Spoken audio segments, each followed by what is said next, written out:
Happy Monday. Come on in. I'm Cinnamon. I'm Allison. Together we're ready to start the week with you. I think we're supposed to do that at the same time. Well, I Is that just want to keep going. Elderberry tea today. A little elderberry green tea with vitamin C. Oh, wow. I'm Allison. I'm Cinnamon. And together we're ready to start the week in a happy way. How did I know you'd say that? Is it because it's take 4? Okay. I'm on prednisone, so I was gonna say, let's have a little disclaimer. You should tell everyone that you're on prednisone, which is I'm on a steroid. I injured my left shoulder, which is why it's not moving right. It's also, I'm holding the table up, if I'm being very honest, but that's not what caused the shoulder injury. It's a long story. I think I told you guys before when I fell in the forest, and anyway, my doctor was the one who said, because they ordered X-ray and this, that, and the other to treat it. Yeah. Physical therapy, and she said the prednisone is just for 4 days because it makes people so cranky. Yeah. And it hasn't made me cranky yet. So I just wanted to put that out there. It hasn't. Well, that's not kind, Sin. You're drinking your tea bag. Allison doesn't take her tea bag out of her tea. I do sometimes. It's one of my big pet peeves because if Allison makes me a cup of tea, she'll serve it like this. Okay, listen. With the tea bag dangling. Dangling. Listen. Allison, let's not do anything that we can't take back. Alexa, can you please give us a conversation starter? I don't think so. When starting a conversation, it's important to show appreciation for the person you're speaking with. Would you like to be notified when a preview of my new capabilities is available? Never. No, thank you. No, thank you. Well, you shouldn't say never. Never. Alexa, Allison's in a stroppy mood because she's had prednisone. No, Take what she's saying with a grain of salt. I won't notify you. Great. You could have said it more nicely, Allison. No, so here's the thing. Quite rude. No, because when you didn't compliment her when she gave us a conversation starter thing. I did. Hey Siri, how do I get Alexa to do a conversation starter? Alexa, ask us a question. Actually, I'm best at answering questions. This is why EI. It's the chorus of my favorite song. So here's a conversation This starter. is why AI is dangerous. You're giving her too much Because power. once you see how they can completely destroy a show and bring it to its knees with their belligerence and petulance. I had practiced and rehearsed this with Alexa, and she was right on cue. And now when the lights are on, camera, action, and she's just. I'll tell you the conversation starter, Cinnamon. If you had a fictional character, and you're tickled to death by them on screen or in a book, but you would never want to, they would be insufferable in real life. Who's the first character that comes to your mind? And then I'll tell you mine. I don't read a lot of books. I'm joking.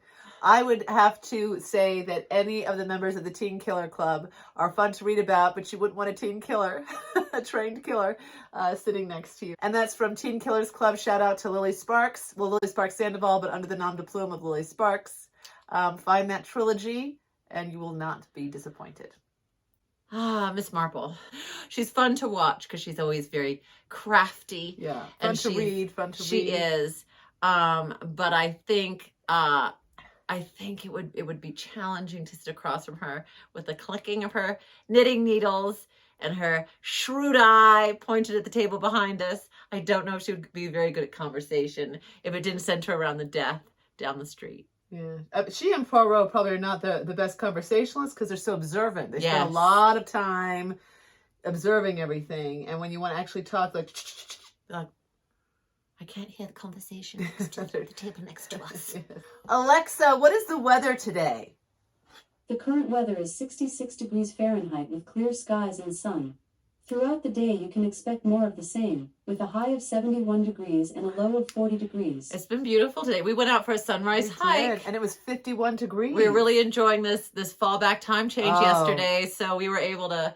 The dogs didn't get the memo. No. It was my turn to do, we go back and forth on whose turn it is to do breakfast. And they had me... For the dogs. They had me up at 5 a.m. with the new time, 6 a.m. their time. And I said all sorts of things to them about that. You'll find your breakfast in the yard. You want your breakfast? Here's your breakfast. That's the scoop. Anyway. All right. Our words of the day. Words of the day. Words of the day. Words, words, Words of the day. Okay, our words of the day are in celebration of Allison brought me the news this morning. She I'm does in a lot charge of of back end stuff on our YouTube channel. Yes, I do the Comment approvals. comment approvals and the subscription sorting, or I just look at the subscriptions really. And she came and you delivered the news that we have over 1,000 subscribers all of a sudden. We started in September with 43 loyal followers to our channel, and in family, friends, and loved ones. Two short months, over 1,000. That's been Over such a blessing. 1,000. So unexpected. Very much Thank you. a blessing. Very exciting. And so my words of the day our words is a quote about 1,000. I looked at quotes about 1,000. Nice. And so the quote of the day is, victory has 1,000. Now this is from John F. Kennedy, and he said fathers because it was during that time before they acknowledged the mothers. But so I'm just going to tweak it a little bit. Don't mean to step on anyone's famous quote by just kind of bringing it into 2023 a little bit, or at least 2019. 2023 probably doesn't acknowledge mothers or fathers. That's a story for another time. All I'll say is victory has 1,000 parents.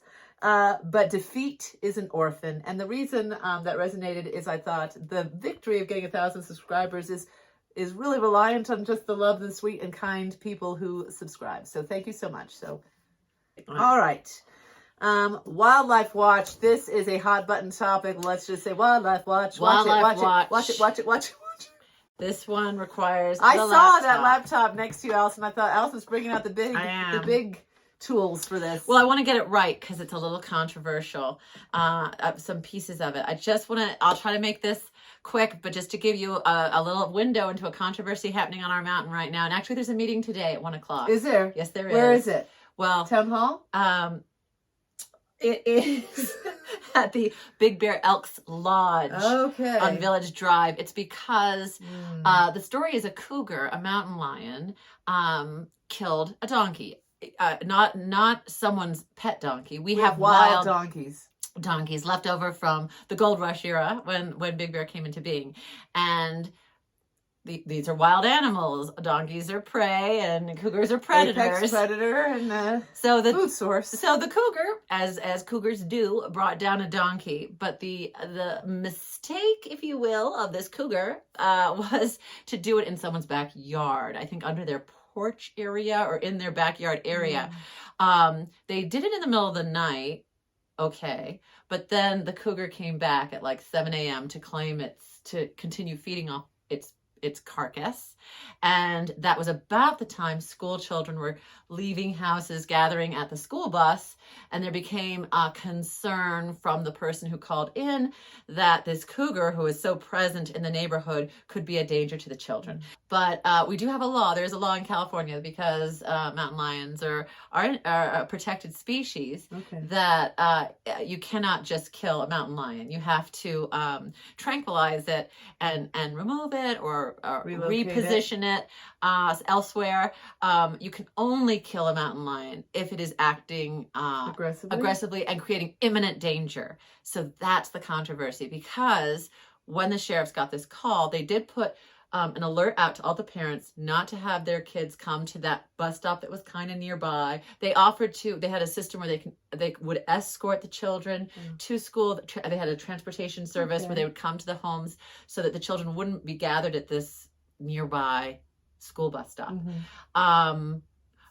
But there were, I guess, some sheriff deputies were there, and they were lying prone, which is kind of also a controversy because someone else said, if you lie prone, that's almost inviting confrontation with, like, they should have been standing up big and looking kind of aggressive, and then the cougar probably would have sprinted elsewhere, but they were lying prone. So when the cougar approached them and growled, they shot and killed the cougar. Because we are living among wildlife. We are living in their territory. Yeah. We're surrounded by a national forest, which is supposed to be their sanctuary. Stay tuned at the end when we actually take you into our little national forest and show you something else controversial. Yeah. I was telling Allison, because we were discussing how the PCTers, many of them are carrying guns because bear is not necessarily effective. And there's a whole situation that happened in Banff where we don't have to, they know that story. Okay. And Google it. So they emptied an entire canister of bear spray, and they were saying if a bear a little bit gory. So anyway, all to say that I said to Allison, why is it that when we go into the territory, a bear's territory, right? This is the wild, and we see a bear, our immediate thought is, how do we kill this bear? How do we get rid of this bear? Why don't we just think of a way, how do we protect ourselves? Throw something on the ground that creates an instant shield. Like we've got so much technology. I'll interject here that Cinema's watching a lot of Harry Potter for the holiday season, and I think the idea of casting a spell on a bear or creating smoke, turning it into a mug, might be a little bit of a Harry Potter. I'm just saying, if we had something you throw down and it creates like a net or a wall or like, there's so much technology. An invisibility cloak, something of that nature. They have those like chain things you can swim in for sharks. Why don't they just? Why doesn't anyone use them then?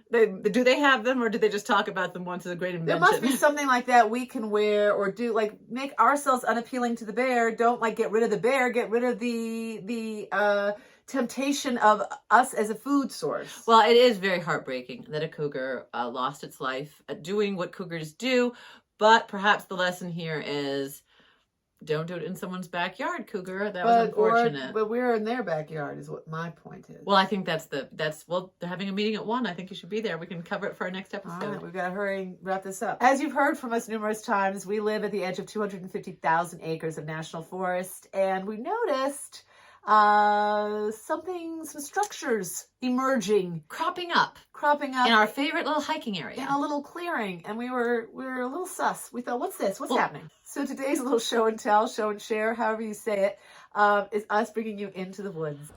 I think it's a skate park, or is it a snowboard park? All right, get my reactions. Just capture this right here. I think this is an abomination. Whoops, over here, stay on me if you could. I think it's an abomination because the whole idea of a national forest is to respect, excuse me, just stay with me. I'm just trying to show what we're talking about. Well, this is the person who's talking. First, show my reaction. This is so listen. This is an abomination. This is an abomination because a national forest is set up to respect animals, for a sanctuary for all animals. Well, and I'm just saying this does not feel like it honors animals. This feels like it actually does the opposite. It creates a crowd of humans with loud. Well, they cut down trees. That's like ridiculously disrespectful. But what's going on? Plus, there's so many signs that say this is a national forest. It is protected. Climb a tree. Like, why are you bringing in metal bars and trying to promote this man-made construct? Ugh. It's a big day for our community theater program. They are having their general meeting and general auditions today. So we're great friends with many of the community that are involved in the theater arts program here on the mountain. In fact, our pizza guy, our crepe owner, the crepe establishment owner, like basically everyone on the mountain. And the head of the improv group. So we're wishing them all the best, sending them enjoy the day. Big Bear Theater is becoming its own little Interlaken, like its own little, like people are coming to see the shows, and that's in great part because of our little theater community. So wishing you all the best today. If you can, hop on over to the Cougar meeting and weigh in on that as well. That's at the Elk Lodge, is it? Yeah, it is at the Elk Lodge. 1 o'clock at the Elk Lodge. And tell us what they say. Be our eyes and ears. You're not going? I will. It'll be lunchtime here in the cabin. We're very excited about lunch. We've been doing it's the first week doing. We always meal prep. We did meal prep. We usually do the European style of just shopping in the day, going to the market, buying fresh food. I go out to eat. Allison does shopping. It's whatever. Al goes out to. We don't eat together necessarily. Sometimes we do. Mostly we do, but we don't look like we're like Siamese twins and we never separate and go our separate ways. We're just companionable people. But it's the COVID bubble still. We don't need to make excuses. 3 years later. That's all right. But this week, I bought all the ingredients to make the Chipotle burrito bowl, veggie style. I'm very excited for that. And you're going to be making... for my lunches for the week, I have a baked potato bar. So what I've done is I have different toppings for my little baked potatoes each day. And today I'm not having a baked potato. And I'm not having the Chipotle bowl. We're both having macaroni and cheese. I made homemade macaroni and cheese last night and had delicious. Extras, and it was so delicious. So we said we're going to make that for lunch. With mixed it in with some steamed broccoli. To make it a little healthy. Have a little green in there. And if you're still with us, thank you. Thank you. And a yam, because Allison needs potassium to counteract the prednisone. I did Google how to counteract prednisone. It did say potassium. I then Googled what's potassium, and then I Googled where can I find it in a pill form. And then I said, how many more pills can I get into my body? Not Just really. kidding. Not really. We don't promote the use of pills. Never. And I'm not. That's the joke, which has been destroyed. It hasn't. That's just the prednisone talking, Al. All right. Thank you so much for joining us today. Allison is going to MC our Wednesday episode. We'll see you then. Do unto others as you would have them do unto you. Thinking about you, Lovey. Love you, love.